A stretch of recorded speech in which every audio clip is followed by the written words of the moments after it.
പ്രിയപ്പെട്ടവരെ, നമ്മളിപ്പോൾ നിൽക്കുന്നത് മുല്ലപ്പെരിയാറുമായി ബന്ധപ്പെട്ടുള്ള ഭീതിതമായ ഒരു പ്രചരണം നടക്കുന്ന പശ്ചാത്തലത്തിൽ കരിന്തിരി ചപ്പാത്ത് എന്ന് പറയുന്ന പാലത്തിനോട് തൊട്ടടുത്തുള്ള ചപ്പാത്ത് ജംഗ്ഷനിലാണ്. ഇവിടെയാണ് മുല്ലപ്പെരിയാറിൻ്റെ സമരസമിതി 12 വർഷക്കാലം സമരം ചെയ്തത്. തുടർച്ചയായിട്ടുള്ള സമരമായിരുന്നു, രാപ്പകൽ സമരം, നിരന്തരമായുള്ള സമരം.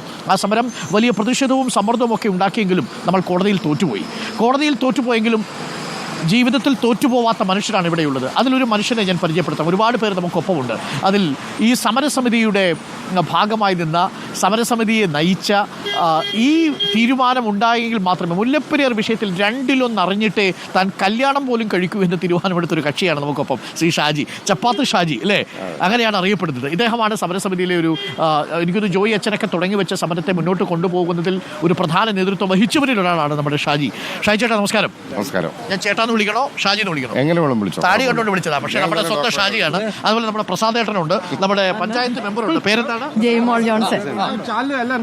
സന്തോഷം. അത് ശരി, ചേട്ടൻ എന്ന് പറഞ്ഞു തരുമോ? പ്രസാദേട്ടൻ ജനിച്ചപ്പോൾ മുതൽ എന്നെ കാണുന്നു. എന്റെ സുഹൃത്ത, മുല്ലപ്പെരിയാറിന് സാർ എന്താ ഉദ്ദേശിക്കുന്നത്? അതെ, അത് നമുക്ക് ഷാജിയോട് ചോദിക്കാം. എന്താണ് നമ്മുടെ ആവശ്യം? ഷാജി പറയട്ടെ. ഞങ്ങളെ ഇടുക്കിക്കാർക്ക് ഞങ്ങൾക്ക് വിഷയമില്ല, പേടിയില്ല. പക്ഷെ ആലുവ, എറണാകുളം, കോട്ടയം സാർ എന്താ തീരുമാനിക്കുന്നത്? കൊച്ചിക്കാർക്കുള്ള പേടിയാണ് ഞങ്ങളുടെ എപ്പോഴും. അപ്പൊ നമ്മുടെ ഷാജി നമുക്കിപ്പം ചേരുന്നത്. അപ്പോൾ ഷാജി, അങ്ങോട്ട് തീരുമാനത്തിന്റെ കാര്യം എന്താ? അങ്ങനെ ഒരു തീരുമാനം ശരിക്കും മുല്ലപ്പെരിയാർ സമരം തുടങ്ങിയ, ഒരു ക്യാമ്പയിൻ തുടങ്ങിയ കാലം മുതൽ ഞങ്ങളുടെ പഴയ ചെയർമാൻ്റെ കൂടെ പല കാര്യങ്ങളിലുമൊക്കെ മീറ്റിങ്ങുകളിലൊക്കെ പങ്കെടുക്കുമ്പോൾ അദ്ദേഹം തന്നൊരു ഇൻസ്പിറേഷൻ. അദ്ദേഹം പറഞ്ഞു പല വേദികളിലും മുല്ലപ്പെരിയാർ പ്രശ്നം പരിഹരിക്കാതെ വിവാഹം കഴിക്കില്ല എന്ന തീരുമാനമെടുത്തൊരു ചെറുപ്പക്കാരൻ. ഞാൻ സത്യത്തിൽ അന്നേരം ആലോചിച്ചിട്ട് പോലും ഇല്ല, പക്ഷെ അതൊരു ഇൻസ്പിറേഷൻ ആയിരുന്നു.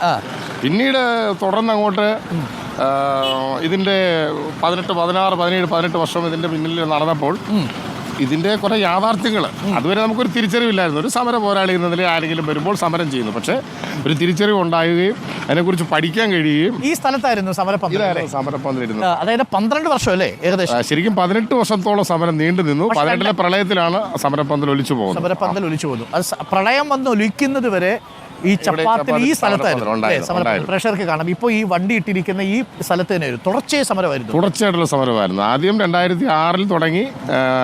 2006 ഡിസംബർ 25 ചപ്പാത്തില് സുപ്രീം കോടതി വിധി വന്നതിന് ശേഷമല്ലേ? സുപ്രീം കോടതി വിധി വന്നതിന് ശേഷമാണ്.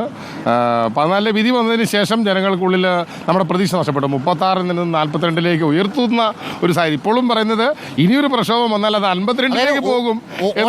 ഒരടി കിട്ടാതിരിക്കാൻ വേണ്ടിയിട്ട് സമരം ചെയ്തു, 2 അടി കൊടുക്കാനായിട്ട്. അതെ, ഇനിയിപ്പോൾ 52 പോകുമെന്നുള്ള ആശങ്കയാണ് ഞങ്ങൾക്കുള്ളത്. ഞങ്ങളുടെ മുന്നിൽ ഇപ്പോഴുള്ള ഒരു ഞാൻ സുപ്രീം കോടതിയിലെ ഹർജിക്കാരനാണ്. മുല്ലപ്പെരിയാറുമായി ബന്ധപ്പെട്ട് പബ്ലിക് സുരക്ഷ ചാരിറ്റബിൾ ട്രസ്റ്റ് എന്ന് പറയുന്ന ട്രസ്റ്റിന്റെ പേരിൽ സുപ്രീം കോടതിയിൽ ഹർജി ഫയൽ ചെയ്തിട്ടുള്ള ആളാണ്. എൻ്റെ കേസ് വരുന്നത് 17-ാം തീയതി വീണ്ടും എടുക്കുന്നുണ്ട്.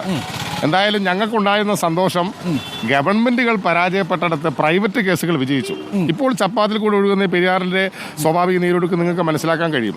റൂർക്കറവ് ലഭിച്ചിട്ടുള്ളതിനാൽ ഇപ്പോൾ ഡിസ്പോസ് ചെയ്യേണ്ട വെള്ളത്തിന്റെയും നിലനിർത്തേണ്ട വെള്ളത്തിന്റെയും കൃത്യമായ അളവ് കേരളത്തിന് ലഭിച്ചതുകൊണ്ട് ഇപ്പോഴും ഇന്നലെയൊക്കെ ഇതിലെ വെള്ളം ചിലരെ ധാരണ മഴവെള്ളമാണ്, നല്ല അത് തമിഴ്നാട് കേരളവും ചേർന്ന് നമുക്ക് കിട്ടിയിരിക്കുന്ന റൂർക്കറവിന്റെ അടിസ്ഥാനത്തിൽ ഓരോ ദിവസവും ഡിസ്പോസ് ചെയ്യേണ്ട വെള്ളത്തെക്കുറിച്ചുള്ള കണക്കുള്ളത് കൊണ്ട് ആ വെള്ളം തുറന്നു വിട്ടതാണ്. പക്ഷേ ഇത് സാധാരണ ജനങ്ങളെ പരിഭ്രമിപ്പിക്കുക എന്നുള്ളതല്ലാതെ അതുകൊണ്ട് കാര്യമില്ല. അതായത് ഇപ്പോൾ ഡാമിൽ അധികമായിട്ട് ഉയർന്ന ജലനിരപ്പിനെ തുടർന്ന് കേരളവും തമിഴ്നാടും കൊണ്ടുണ്ടാക്കിയിരിക്കുന്ന ഒരു എഗ്രിമെന്റിന്റെ പുറത്ത് തുറന്നു വിട്ടിരിക്കുന്നത്. നമുക്ക് റൂർക്കറവുണ്ട്. നേരത്തെ ഓപ്പറേറ്റിംഗ് മാനുവലും റൂർക്കറവും നമുക്കില്ലായിരുന്നു. ഡോക്ടർ ജോസഫ് കൊടുത്ത കേസിലാണ് നമുക്ക് റൂർക്കറവ് ലഭിക്കുന്നത്. അതെന്താണ് എന്നുള്ളത് പ്രേക്ഷകരെ ഒന്ന് വിശദീകരിക്കാൻ തോന്നുന്നു. എനിക്കത് ഇത് അടിസ്ഥാനമായി മുല്ലപ്പെരിയാർ വിഷയത്തിൽ ഭീതി പടർത്തുന്നവരും അതേസമയം തന്നെ ഭീതി ഇല്ലാത്തവരും രണ്ടുപേരും മനസ്സിലാക്കിയിരിക്കേണ്ട ഒരു കാര്യമാണ്. കാര്യം ഒട്ടും പ്രശ്നമില്ല മുല്ലപ്പെരിയാറിൽ എന്തൊരു നിലപാട് നമുക്ക് എടുക്കുക സാധ്യമല്ല. ഇവിടെ ചില പ്രശ്നങ്ങളുണ്ട്, ആ പ്രശ്നങ്ങൾ അഡ്രസ്സ് ചെയ്യണം. പക്ഷേ അത് വളരെ വേഗം ഏതെങ്കിലും തരത്തിൽ തീപിടിപ്പിക്കുന്നൊരു പ്രശ്നമല്ല. ഇപ്പോൾ ഈ സമരത്തിന് നേതൃത്വം കൊടുത്തയാൾ തന്നെ പറയുമ്പോൾ പ്രേക്ഷകർക്ക് അത് ബോധ്യമാവുമല്ലോ. ഷാജി, ഇതിപ്പോൾ ഈ നമ്മൾ പറഞ്ഞ കർവിൻ്റെ കാര്യം എന്താണ്? റൂർക്കർവ്.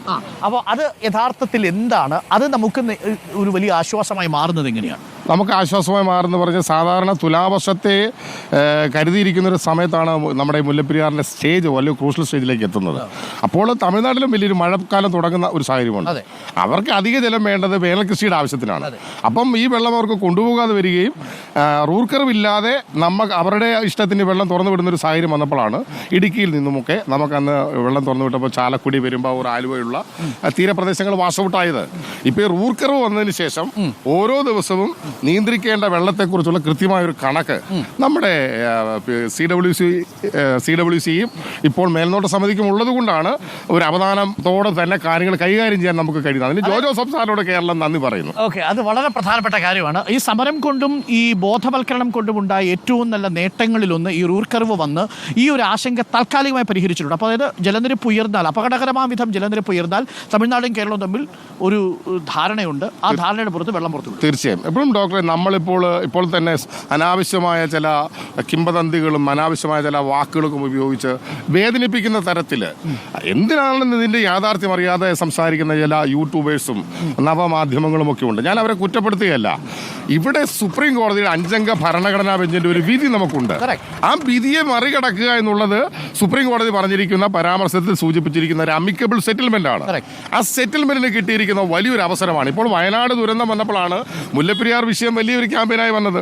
അതിനുശേഷം നിമിത്തമെന്ന് ഞാൻ പറയുന്നത് ഭാഗ്യമെന്ന അർത്ഥത്തിലല്ല, തുംഗഭദ്ര ഡാം തകർന്നു. അത് കാലപ്പഴക്കം കൊണ്ട് മുമ്പേ തകർന്നു, പ്രത്യേകിച്ച് സുർക്കി മിശ്രിതം കൊണ്ട് തന്നെ ഡാമായെന്ന്. ഇപ്പോൾ നമ്മുടെ കേന്ദ്ര മന്ത്രിസഭയിലെ കേരളത്തിന്റെ പ്രതിയായ സുരേഷ് ഗോപി ഈ വിഷയത്തിൽ ഒന്ന് ആക്ട് ചെയ്തിരിക്കുന്നു. അപ്പോൾ ഇതിനെയെല്ലാം ഏകോപിപ്പിച്ചുകൊണ്ടൊരു സമ്മർദ്ദ ശക്തിയായി ഒരു പക്ഷേയെങ്കിൽ തമിഴ്നാടിനെയും കേരളത്തിനെയും ഒരു മേശയ്ക്ക് ചുറ്റും ഇരുത്തുവാൻ പറ്റുന്ന ഒരു സാഹചര്യം ഒരു തിരിഞ്ഞു. വളരെ പ്രധാനപ്പെട്ട വിഷയമാണ്. ഷാജി പറഞ്ഞ പോയിന്റിൽ നിന്നാണ് ഇനി നമ്മൾ തുടരേണ്ടത്.